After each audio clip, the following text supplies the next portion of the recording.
జనవరి news గ్రంథాలయ శాఖ నందు వేసవి విజ్ఞాన శిబిరం ముగింపు కార్యక్రమాన్ని ఘనంగా నిర్వహించారు.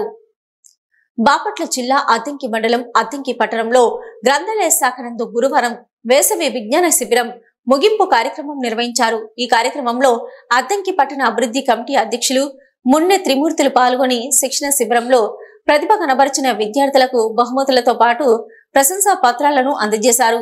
అనంతరం ఆయన మాట్లాడుతూ వేసవిలో గ్రంథాలయాలు విద్యార్థులకు ఎంతగానో ఉపయోగపడ్డాయని అన్నారు. అద్దంకిలో త్వరలోనే శాశ్వతంగా కొత్త గ్రంథాలయ నిర్మాణం జరగబోతుందని త్రిమూర్తులు పేర్కొన్నారు. గ్రంథాలయ ద్వారా మరింత పరిజ్ఞానం పెంపొందుతుందని తెలిపారు.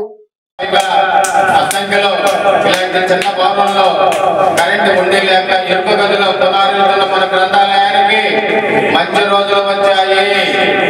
మన గ్రంథాలయం త్వరలో మంచి నిర్మాణానికి గ్రంథాలయ నిర్మాణానికి మనము రూపుదిద్దుకోబోతున్నాము. ఇది గత ఆగస్టులో మనం కలెక్టర్ గారికి ఎంఆర్ఆర్ గారు ఇచ్చిన పత్రంతో పాటు 10 సెంట్లు మనకి ఓకే చేశారు. అవునా? దీన్ని కలెక్టర్ గారి దృష్టికి తీసుకెళ్తే త్వరలో పంపిస్తా ఉన్నారు. అది అతి త్వరలో ఒక 10-15 రోజుల్లో లేకపోతే ఒక 1 మంత్లోనైనా ఆర్డర్స్ అద్దెకి ఎంఆర్ఆర్ చేరుతాయి. చేరిన వెంటనే మనకి ఇచ్చిన 1 months లో మనం కొత్త భవన నిర్మాణానికి మనం రూపుదిద్దుకుంటాము. ఈ నిర్మాణంలో చంద్రబాబు మాస్టారు, చేపల మాస్టారు, శ్రీనివాసరావు గారు, చంద్రన్ శ్రీనివాసరావు గారు, మన అందరూ కూడా ఓటర్ క్లబ్ మిత్రులందరూ కూడా దీనిలో భాగస్వామ్యాలు దత్తు గారు.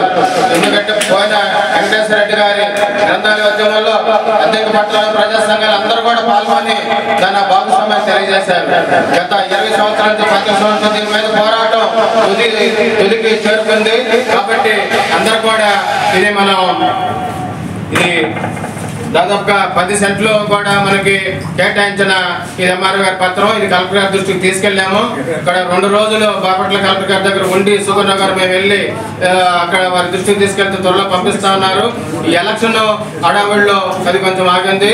త్వరలో వితిన్ డేస్ లోనే ఈ ఆర్డర్స్ మనం అద్దెకి తెచ్చుకొని నూతన నిర్మాణానికి రూపుదిద్దుకొని విద్యార్థుల భవిష్యత్తుకు బంగారు బాటలు వేస్తామని అద్దంకి పట్టణ ప్రజా సంఘాలు, రోటరీ క్లబ్, స్వచ్ఛంద సంస్థలు అందరూ కూడా మీకు తెలియజేస్తున్నందుకు మేము సంతోషిస్తూ ఇంతటితో సెలవు తీసుకున్నాం.